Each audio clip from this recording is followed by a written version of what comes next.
Yo l'équipe, c'est Baz, bienvenue dans cette nouvelle vidéo, j'espère que vous avez la forme.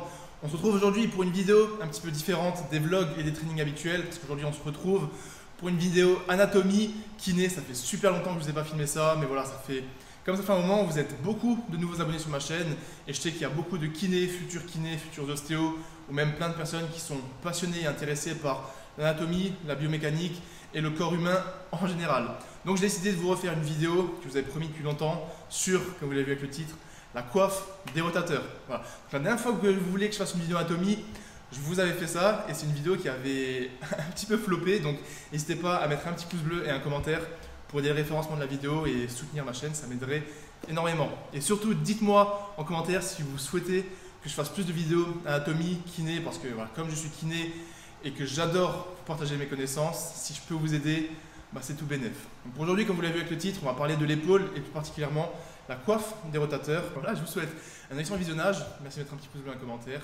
Et on est parti pour l'anatomie de l'épaule. Donc avant toute chose, en quoi consiste l'épaule? L'épaule est composée de 5 articulations différentes. On a l'articulation sternoclaviculaire entre le sternum et la clavicule, l'articulation acromioclaviculaire entre l'acromion de la scapula, c'est l'espèce de boule que vous sentez ici, et la clavicule, donc acromioclaviculaire.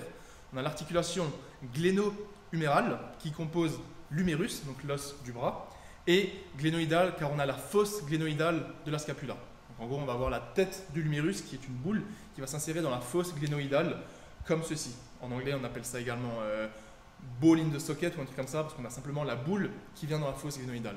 Ensuite, on a l'espace sous-acromial, qui est l'espace qui se situe sous l'acromion, entre la tête de l'humérus et l'acromion. Et pour finir, on a derrière l'espace ou l'articulation scapulo-thoracale. On a le thorax, donc la cage thoracique avec les côtes. Et sur cette cage thoracique, on va avoir nos deux omoplates qui sont fixées dessus.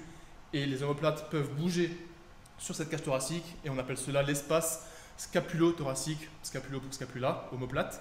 Et thoracique pour la cage thoracique. Donc voilà, 5 articulations, ce qui fait que l'épaule, c'est l'articulation la plus mobile du corps. Voilà, on n'a aucune articulation qui bouge et qui est aussi mobile que l'épaule.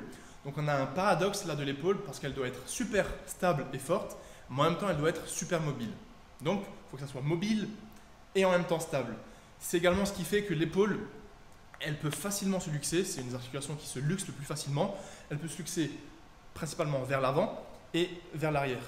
Une luxation, on différencie deux types. On a les luxations, à proprement parler, et les subluxations. Une subluxation, ce n'est pas une luxation complète. En gros, imaginez que ça, c'est les deux faces articulaires, surface articulaire. Une luxation, c'est quand il n'y a plus aucun contact entre les deux articulations. C'est-à-dire qu'on a une luxation complète, voilà, ça ne se touche plus, c'est la merde. Une subluxation, c'est quand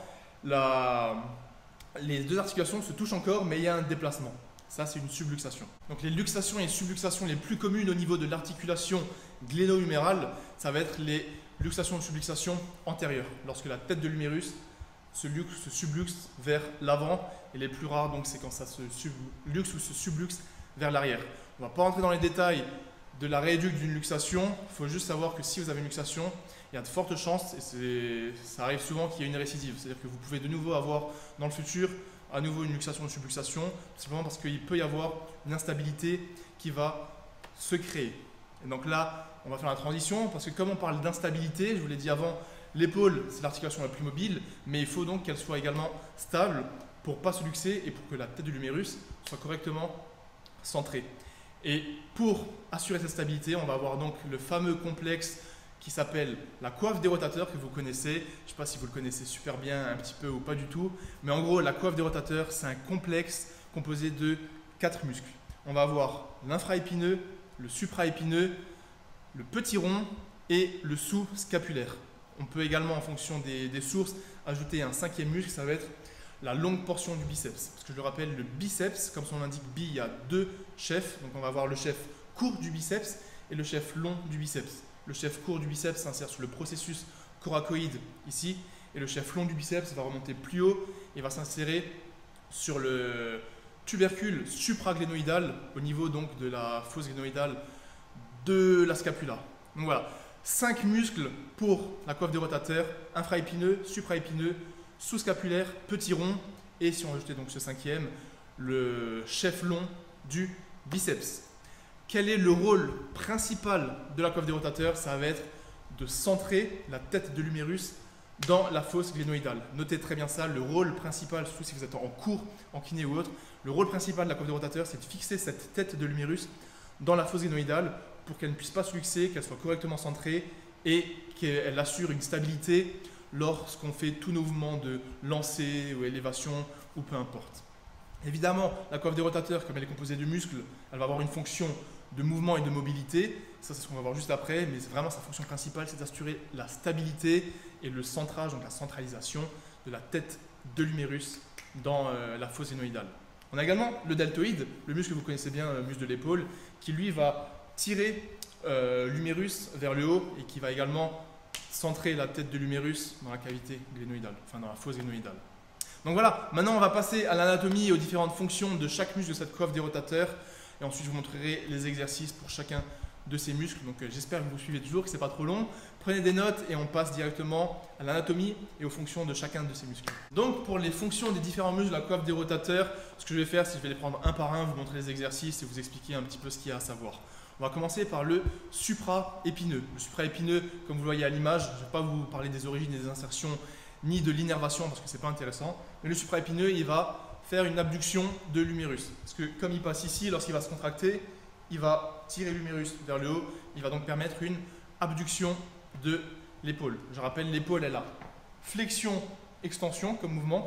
Flexion, extension. Abduction, adduction. Et rotation externe, rotation interne. Rotation externe, rotation interne. Rotation externe, rotation interne. Voilà. Donc le supraépineux, il fait une abduction de l'épaule. Si vous êtes en cours, vous allez peut-être apprendre que c'est celui qui commence l'abduction. De 0 à 30 degrés d'abduction, c'est le supraépineux. Et à partir de 30 degrés, c'est le deltoïde médian qui va terminer l'abduction. Ça, apparemment, d'après les études, c'est pas forcément vrai. Donc même moi, j'étais le premier à dire que le supraépineux commence l'abduction. On a même un test qui permet de voir si c'est le supraépineux qui fait mal en faisant une abduction à 0 degré. Mais gardez en tête que ce n'est pas forcément vrai et que tous les muscles s'activent plus ou moins en même temps et ensemble. D'ailleurs, tous les exos que vous allez faire en musculation, au-dessus de la tête, devant vous, les tirages, les poussées, tous les muscles de la coiffe des rotateurs sont toujours là pour stabiliser, ils sont toujours actifs. Donc voilà, supraépineux, il fait une abduction de l'épaule avec le deltoïde. Il ne commence pas forcément, mais vous pouvez garder en tête que de 0 à 30 degrés, le supraépineux est actif. Du coup, pour le travailler, il y a deux façons.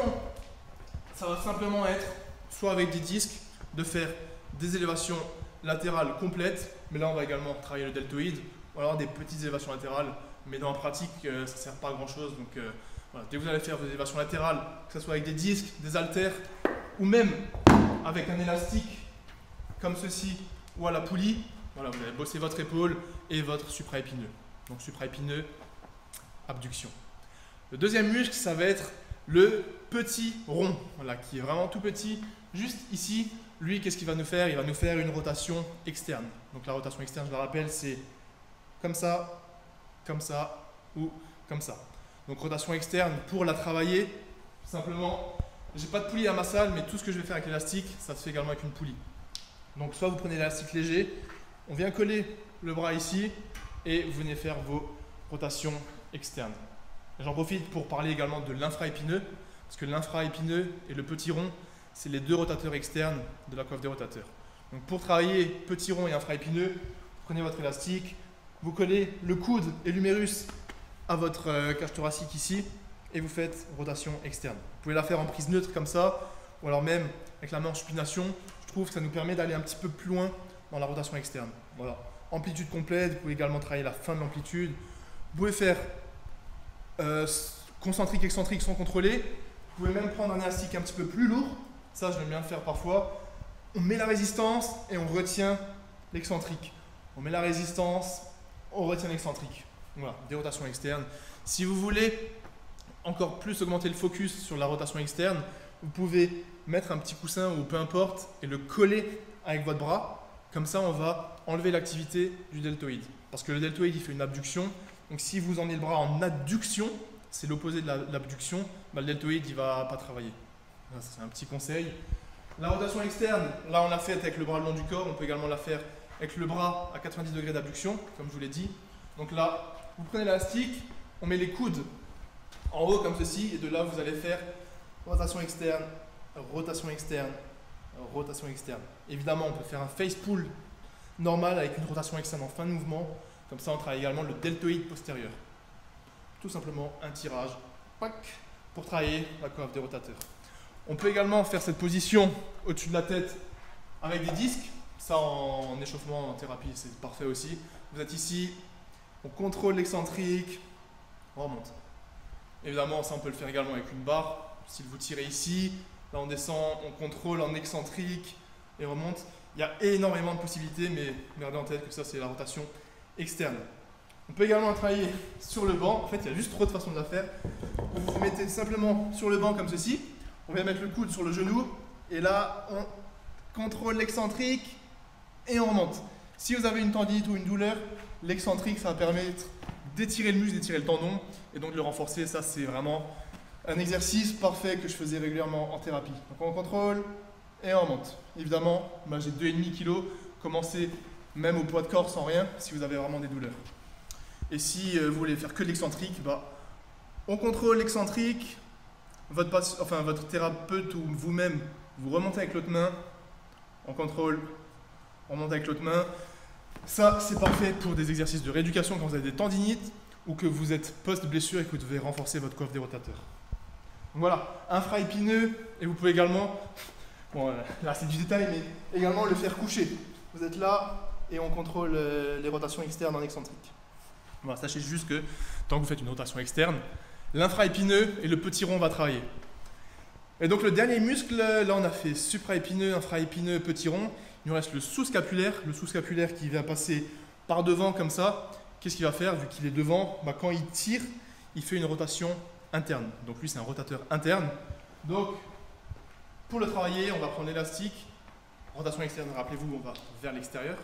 Rotation interne, c'est on prend ici et on fait rotation interne.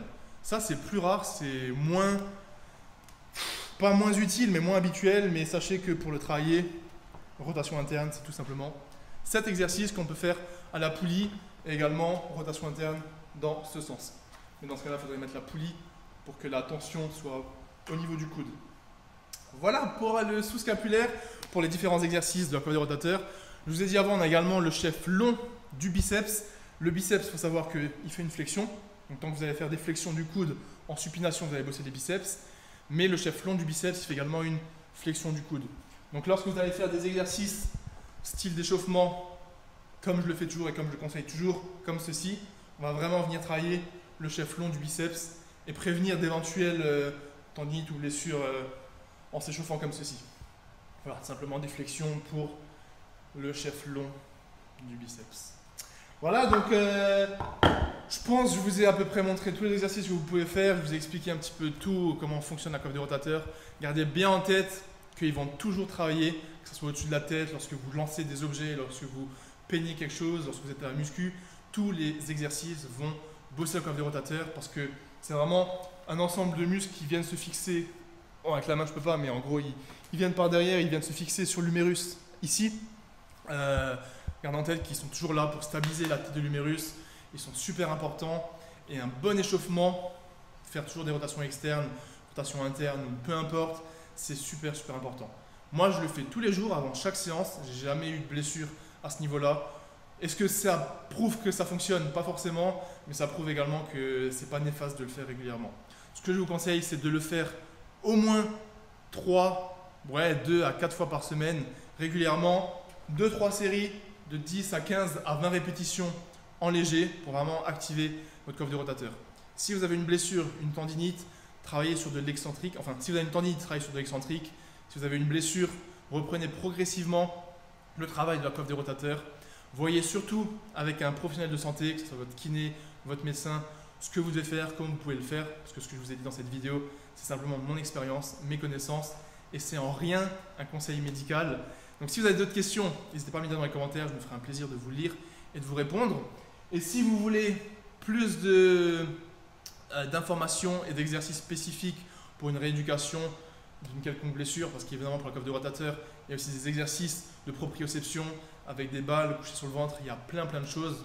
Là, je voulais juste vous montrer la globalité, ce qu'il faut à savoir pour que vous ayez un bon aperçu et un bon petit résumé. Comme ça, dès que vous avez une question sur la coiffe de rotateur, vous tapez Bazinga coiffe de rotateur sur YouTube et vous avez ce petit tuto. Donc voilà, dernier petit rappel, coiffe de rotateur, centrer la tête de l'humérus dans la cavité glénoïdale, 5 muscles, infraépineux, supraépineux, petit rond, sous-scapulaire et on peut ajouter le chef long du biceps, infraépineux et petit rond, rotation externe, sous-scapulaire, rotation interne, chef long du biceps, flexion du bras, évidemment supination et flexion du coude aussi. Et j'ai oublié le supraépineux qui fait une abduction et il ne commence pas forcément l'abduction. Il est actif de 0 à 30 degrés, mais les autres muscles sont également actifs sur cette amplitude. Donc voilà, c'était base, j'espère que cette vidéo vous aura plu. Votre pouce bleu et votre commentaire m'aident énormément, je vous assure les gars, c'est super important. Et ça me pousserait vraiment à me motiver à faire plus de vidéos de ce style pour vous apprendre des choses. Moi j'adore ça, mais si vous préférez des vlogs et des trainings, bah, je resterai sur les vlogs et les trainings. Donc n'hésitez vraiment pas à partager cette vidéo, ça me ferait super plaisir et on pourra faire d'autres vidéos, que ce soit pour la hanche, le genou, de la nuque, bref, tout ce que vous voulez. Voilà, merci pour le soutien. On se retrouve mercredi 18 h pour une nouvelle vidéo. Si vous avez des questions, ça se passe dans les commentaires. Et n'oubliez pas que j'ai pas la science infuse, donc s'il y a eu des petites fautes, je m'en excuse par avance. Donc peace, et à mercredi soir.